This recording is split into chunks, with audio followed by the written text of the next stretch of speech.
we were part of a race dialogue. And that went on for 2-3 years. And it was people who were public interest folks who ran social justice organizations. And it was challenging to talk about race. It's a really tough subject. So I'm really curious to know about how you got involved in social justice work. Thank you. Thank you for having me here. And actually, there's someone in the audience who was around when I got involved in social justice work. My college friend Marty B is right here in the audience. So, like you, I was 16 when I went to college, and I had my family had immigrated to the States from India in 1972, and my father was an aluminum engineer, so we lived in these white post-war suburban towns that by the early 70s would let Asian immigrants move in, but in many cases were still blocking Black and Latino families from moving in. So I grew up in these white suburbs, and my name is not actually Rinku. That's my nickname. You know, Bengalis are very fond of our nicknames. But my parents thought my first name would be too hard for Americans, so I never used it in this country. And so anyway, I grew up in these white factory towns, just trying to be like Marsha Brady and, like taking all my cues from the TV and everything. And then I went to college, which was the most multiracial community I had ever been in fact. And my sophomore year, there was incidents of racial violence on campus, and the Black students started a whole campaign to make changes, and others joined in and became sort of this multiracial people of color coalition thing. And it was like first semester of my sophomore year, and this campaign had started, and there was going to be a rally the next day. But I had grown up, it's not that I thought I was white, I didn't, but I tried to put the least distance between myself and real Americans, as I could. And so one night I went to hang out with my friends Valerie and Yuko, and they were already involved. Yuko's Japanese national and Val's a biracial Black and white woman. And Valerie in particular, Yuko was very sophisticated. She was older than the rest of us, and she was from New York City, so she was super, interesting, cool, yes. But Val was like our civic leader. Anything there was, she had probably been student body president from 4th grade on, So there was going to be a rally the next day, and they told me they were going to go and that I should go. And I said, well, I'm not really into that. I'm not really interested. And they were like, but you're a person of color, not a minority, and you're a woman, not a girl, so you should go to the rally. And I went, and in that action, which was still pretty straggly, it was the early days of the campaign, maybe 25 people, but like this concentration of a multiracial community, Black people, Asian people, very, very few Latinos on campus at that point, and white people, and they were doing something to make campus better. And that was when I realized that being an American wasn't about looking like Marsha Brady, it was about investing in that community, in my community, with other people, and trying to make it the most inclusive, effective community it could be. So that got me started, and we won. So, and there are still, things on that campus 35 years later that we won, wouldn't be there if we hadn't won them. And then I was sold, so. Right on. When you mentioned that your name isn't Rinku, that's your nickname, I was reminded that just a few days ago, dear Abby had a letter about, don't give your children foreign names because it makes life hard. Bad for them. parenting is basically what she said. It's like you're going to be abusing your kid by And then there was this subjecting them. explosion of comments by people saying, wait a minute, Racist much? I would like to ask you, because I know you led the campaign to eliminate the I word, the illegal, the use of the term illegal, which I feel conflicted about when I say I must have sounded illegal. I have felt conflicted about saying that, but I'm saying what I think she thought. Yes, you can say it in art. And It's then all we right get to art. say it in But art. tell us about how that came about, the campaign, and I'm sorry I didn't look at what time my show ended, so. Was it not, a 9:15? Okay, all right, so, because I know it's a weeknight and whatnot. All right, okay. So yes, I used to work for Race Forward, the Center for Racial Justice Innovation, and we'd been reporting on immigrant rights stuff, and we had started to pursue this story that we published in 2011 about how at that point kids were being permanently separated from their parents when the parents had been deported. So that was a story we actually broke in 2011, but started working on like in 2004, 2005. It was a long time before we could put out the whole story. So during that whole time, I would hear people use illegal, and I would see the effect it had, and the immigration conservatives were really pushing it hard. I remember interviewing the chair of the Federation for American Immigration Reform, right-wing anti-immigrant group, and he said, well, before I talk to you, I have to insist that you use illegal in your story. And I was like, I'll quote you in whatever you say, but no, you can't insist on what I say in my story. So they were really pushing it hard. They wanted to establish the word as a proxy for immigration, because actually, 2001, 2002, Americans weren't tripping that hard about immigrants. They didn't really care. It wasn't a problem. We were considered pretty much an asset to the country, but the restrictionists wanted Americans to think about it differently, and they had some communications research done. And the communications people said, well, Americans aren't bothered by immigration, but they're bothered by illegality, by criminality. So what you should do is attach this word to immigration, and you will build the public support you need for restriction.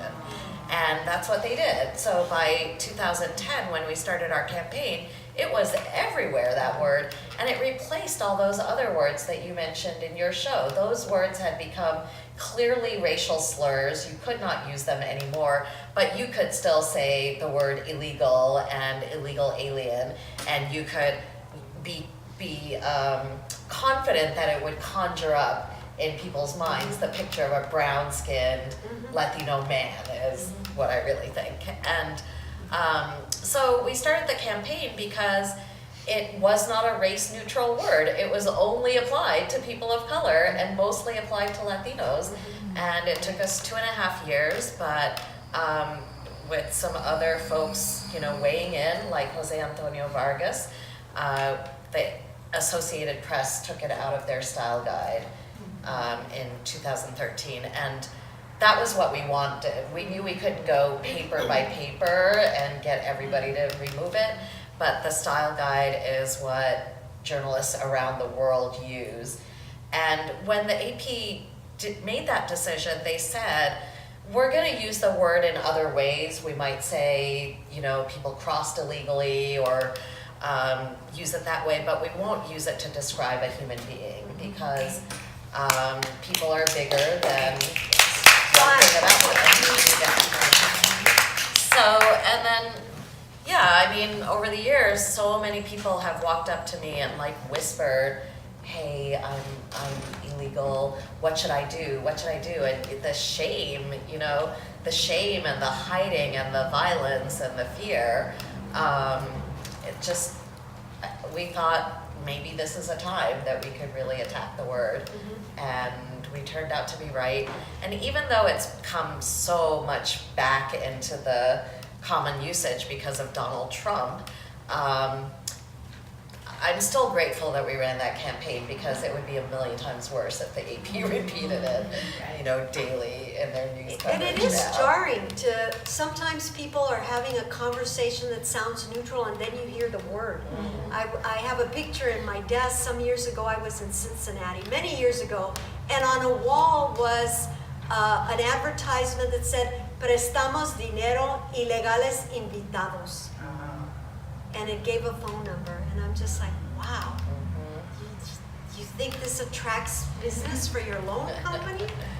But anyway, so tell me what you're doing now. You left Color Lines. Yeah, so publisher, I left being the president of Race Forward after 11 years. And they grew a lot since I left. They've grown a lot and merged with another organization that does similar She lives work. in New York and happens to be here on other business, so. But I still work with Color Lines, and I'm trying, as you did, to transition to a full-time writing life. So I keep a blog at rinkusen.com, and I write about a lot of social justice questions, how to make it, how to run campaigns, how to talk about things. I lift up artists and activists, and lately a lot of politicians. And I'm, raising money to sustain myself with while I try to pump out a couple of books. Okay, and you've written 2 books. 2, yes. So you've got others in the wings. Yeah. What do you think is the role of art in social justice? I think it's a lot of things, actually. I don't think it's a simple, single role. So I think that art can, I think the things people always think of is it can help sustain your spirit, and it can build community, and it can bring beauty to a situation that is otherwise really hard. But I think, I agree with those things, and I think also it can help people do their work, like their campaigning work and their door knocking work and their we gotta have a meeting and figure something out work. So I think that organizing and politics is a creative process, as art is. I think the law, when you practiced it, was also creative, right? So I like the combination of art and social change practice, because I think you get some very good art that way, and you also get better social change strategy that way. One of the things that I find frustrating in the show I put together is all the things I can't tell you. Like I can't tell you that most of these laws were thrown out by the courts, that what actually happened in Alabama was that the police ended up arresting an executive from Mercedes-Benz and another one from Honda because they had plants in those states, and held them over for immigration because they happened to not have the proper documentation. And so the business community was up in arms, and they were going to pull out their plants. And the laws were just so poorly drafted. And my director said, no, take that out. You can't answer every question, right? There's so much that I want to include, but I can't, But speaking of art, lately I'm so in love with Lalo Alcaraz, who's a cartoonist. And he just has the best cartoons that capture so much of what's going on in our political world today. So check him out, Lalo, L-A-L-O, Alcaraz, A-L-C-A-R-A-Z. Well, I would love to see if you guys have any questions of Rinku.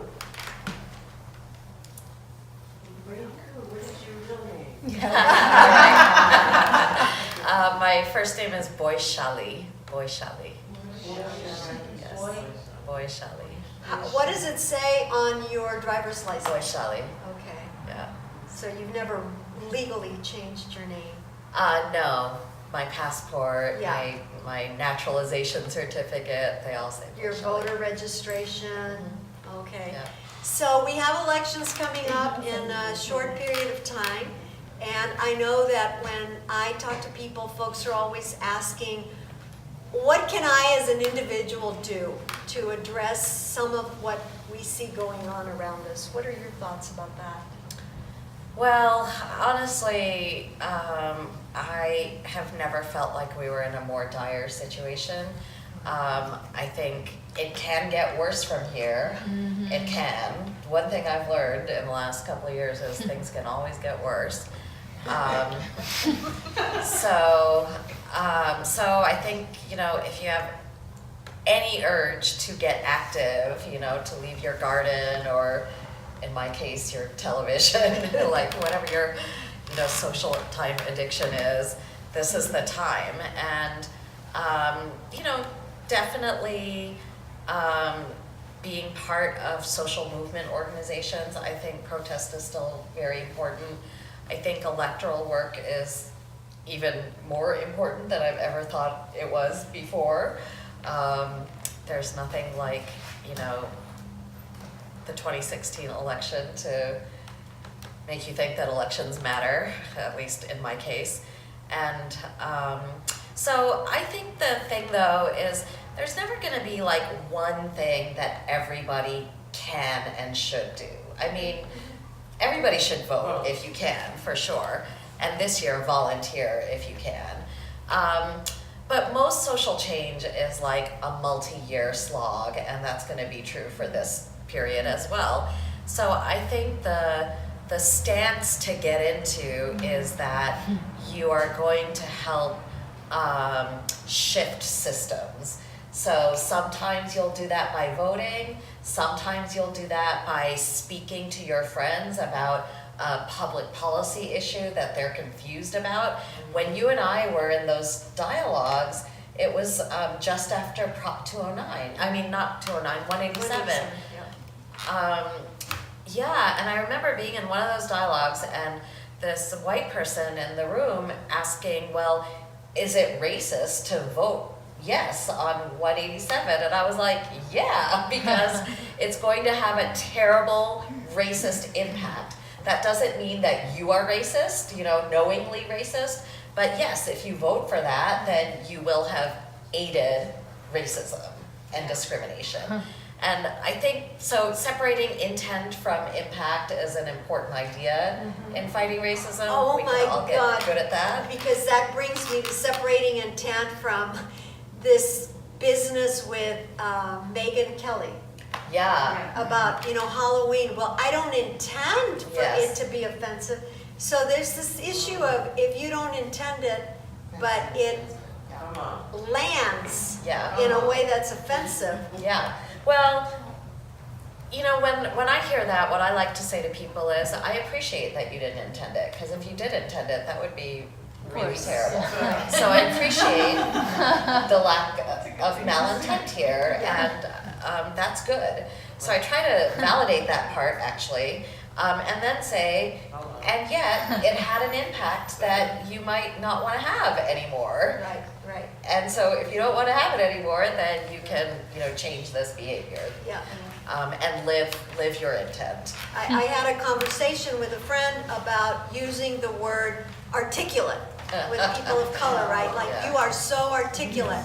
And he said, but it's a compliment because the person really is very articulate. And I said, but it doesn't land that way. Yeah. So if it's your intention to somehow praise the person, acknowledge that you see them for their intelligence, their being so well spoken, it's not achieving your goal. It's just making that person feel that you're an Like asshole. you're surprised. Like you're surprised. Yeah, you could just say, I really love the way you said X, Y, or whatever. Or that was so illuminating, the way you talked about whatever. Saying, it's because when people say it, it almost always comes with a tone of surprise. Like, it's like when people say to me, when I get off the stage, they're like, oh, I thought you were tall. It's like, well, Oh my God.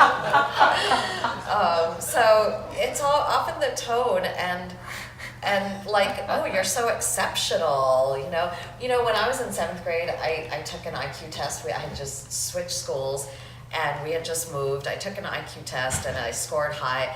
And my guidance counselor said to me, "You Asian kids are so smart. Oh, God. You do so well in school and so much better than all the rest of the kids." And here's the real kicker. Then she said, "Why is that?"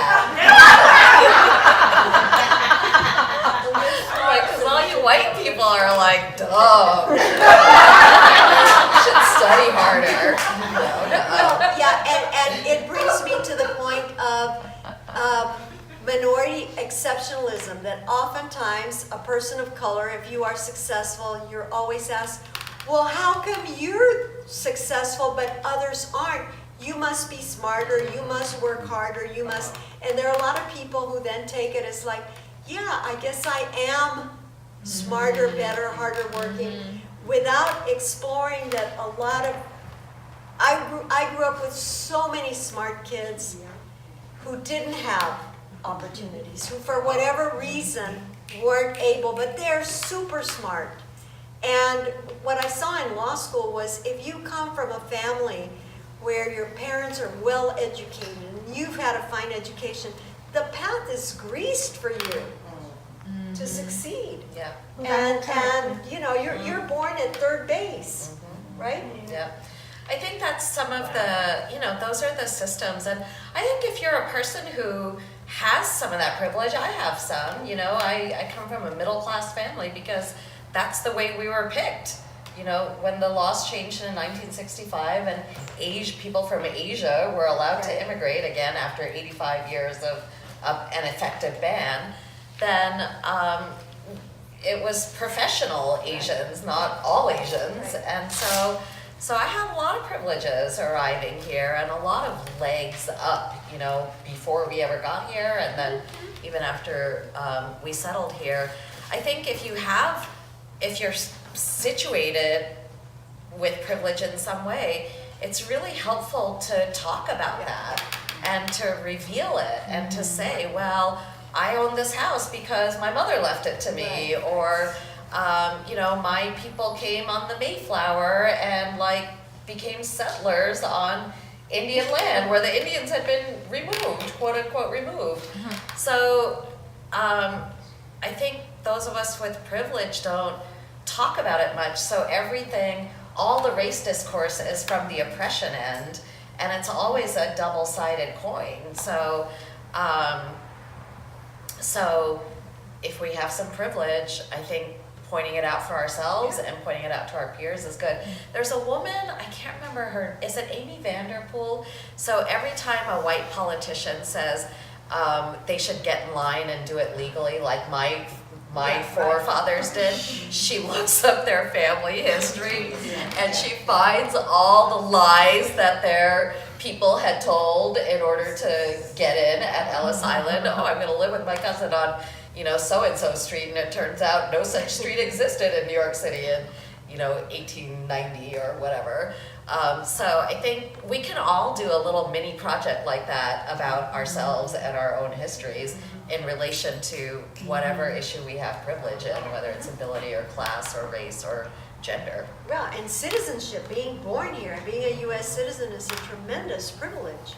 Yes. That, if you have it, you take it for granted, but it's a big deal. Any other questions? I know I could talk to Rinku all night, but... They only wanted to know my first name. Yeah.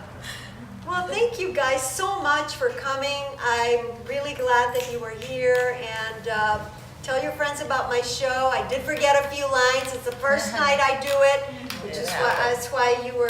That was great. Yeah. Good Thank you system. so